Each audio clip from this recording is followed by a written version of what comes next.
kontrobersyal, Winersa niya ako.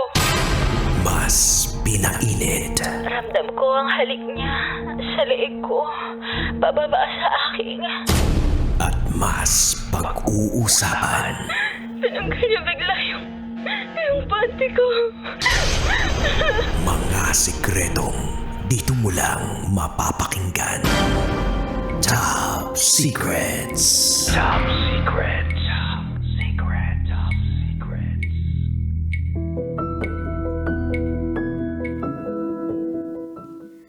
Meron ka bang sikretong nakakapanabig, mainit, at talagang kikiliti sa aming mga tenga? Eto na po ang programang pinaka-inaantay ninyo tuwing Friday night. Ang Top Secrets. Rated SPG, as in Super Pagganer.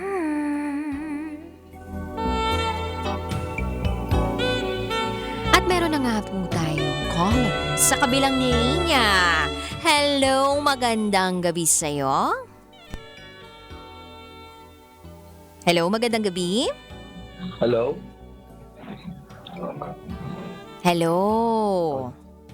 Hello po? Pwedeng malaman kung anong pwede naming itawag sa'yo?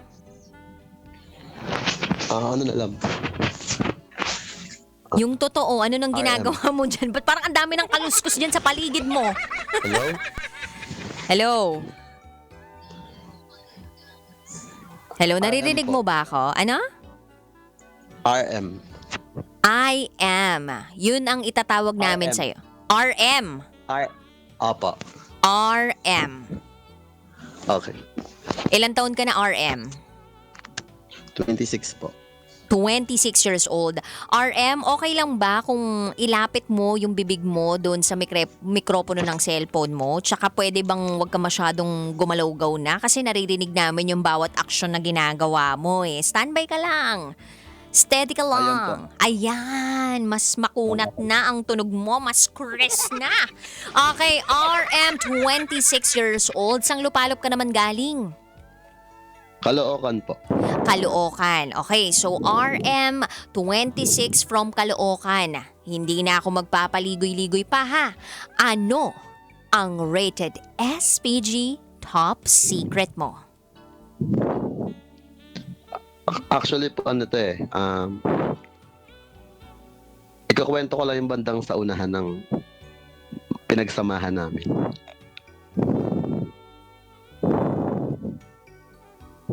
Hello? Hello, ang naririnig namin sa kinukwento mo, puro hininga mo. Oo, hindi lang namin naamoy pero puro hinga mo. Yan, clear na po yan. Clear na, clear na. Ikakwento ko lang yung unang part ng pinagsamahan muna namin. Baka hindi na tayo umabot dun sa dulo, ha? Baka pwedeng idirekta mo na kami dun sa mismong top secret mo. Kasi ikukwento ko dito yung ex ko. Oh, tungkol naman sa ex mo, ano namang problema sa ex mo? Anong nangyari? Ayun, kasi 'di ba may pinagsamaan kami almost 13 years. Tapos nagkaroon siya ng iba. Mhm.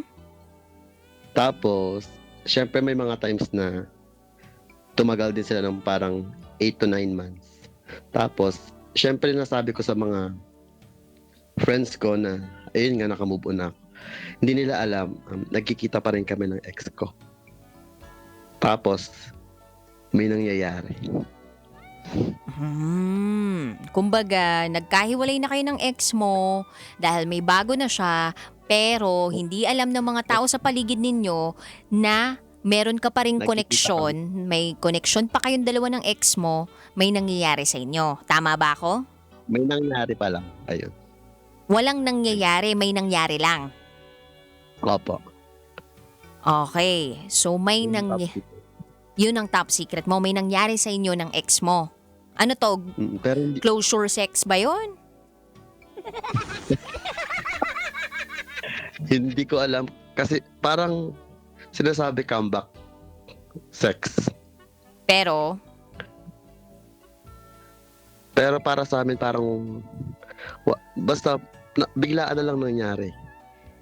ano yun? Bigla na lang nangyari, nasuksok yung ano, ganon.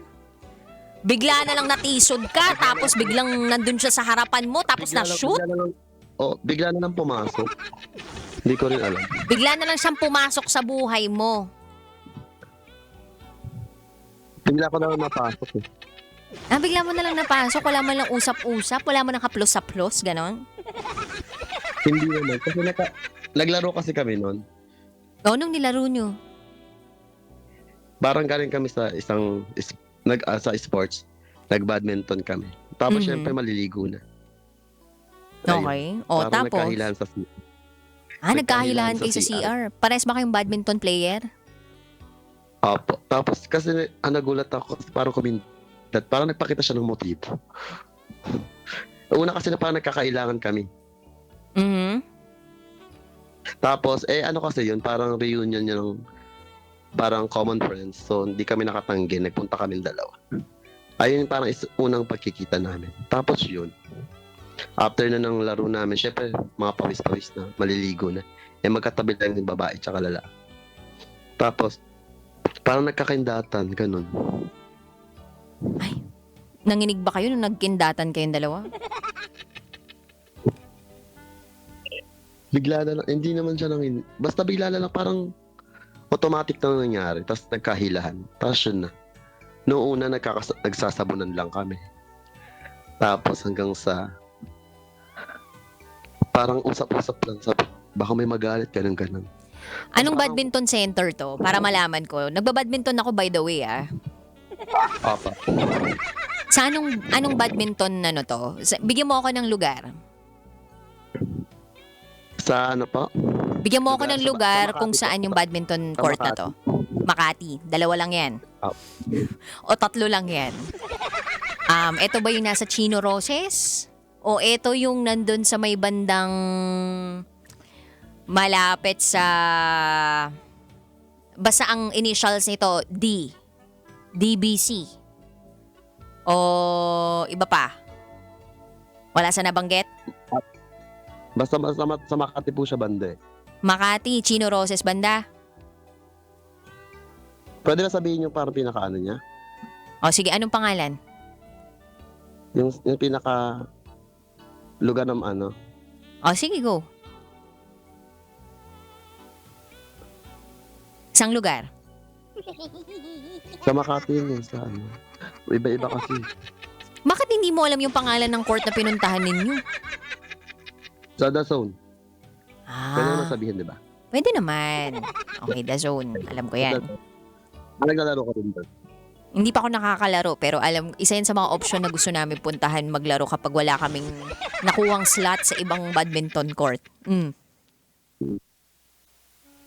Okay, tapos hindi ko pa napuntahan 'yon kaya hindi ko alam kung yung itsura ng CR doon. So doon kayo nagpunta. So nagkahilan kayo sa loob ng banyo. Saang banyo doon? Yung panlalaki o panbabae? Sa panlalaki. Kasi nung una, parang nagkaindatan kami sa may labas lang. Tapos yun. Tapos parang pinaabot ko lang sa kanya yung sabi ko, paano nga, parang nagpatulong na ako sa ibang gamit. Para may pinaabot ako kunwari. Ganun. Yung totoo, Kasi gusto mo pa siya nung time na yun o wala na? Nagkaroon ako ng idea na single na siya ulit. Tapos ako naging single din ako. Kasi nai-stalk ko siya. So, Parang hindi may nag-work? Hindi ba Parang nag-work yung relationship nila nung pinalit sa'yo? Opo, hindi nag-work. Okay. Hindi nag-work. So, hindi sila nag-work. Kaya, nung time na yon gumagawa ka ng paraan para magkalapit kayo. Bakit ang daming hinga? Ano yun? May electric ban ba? Hindi gumagawa ng paraan. O ano? Ano lang din nangyari? Ano yun, parang reunion. Reunion lang yun, parang bonding lang.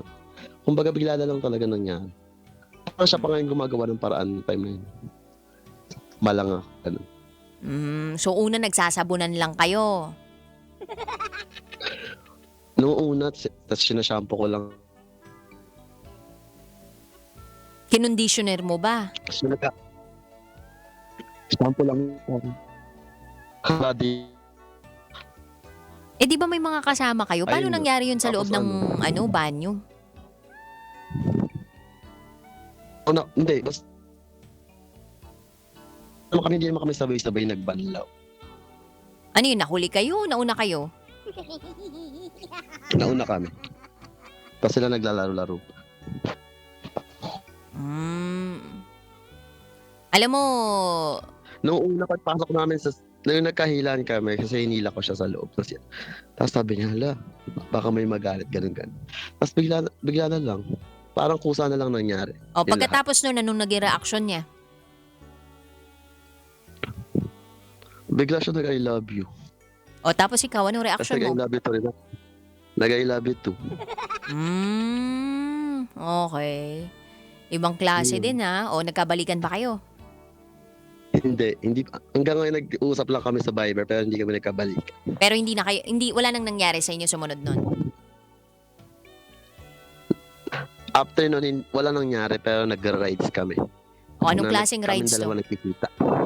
Nagkikita lang kami. Pero wala nang nangyayari. Wala pa naman. Kasi yung last week lang naman nangyari yan, yung Top Secret. Okay. Anyway, sige, tuloy-tuloy mo lang yung pag-badminton mo. Badminton ulit. Showermenton mo. Anyway, maraming salamat sa iyo RM sa pagtawag mo sa programang ito. Sana kahit papano nakapaglabas ka ng iyong bigat na nararamdaman o naging masaya ka naman sa pagbabahagi ng iyong top secret rated SPG. Mabuhay ka. Maraming Thank you. salamat RM. Bye. Thank you po mga bakatera. Thank you.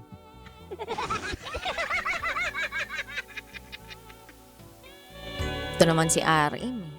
Loko-loko eh. Gusto mo pang rumides ulit with the ex-girlfriend? Ewan ko. Anyway, sa mga kabisyo natin na gusto pa rin mag-share ng kanilang top secret, may pagkakataon pa kayo para magbahagi ng yung pinakatatagong sekreto. Tawag na kayo sa aming Viber line 0916-529-5595. Tumawag ka kung meron kang mainit, nakapanabik na top secret rated SPG. Kapiling pa rin si DJ Rocky at ikay nakatutok dito sa 90.7 Love Radio. Kailangan pa bang i-memorize yan? Love Radio. Basic!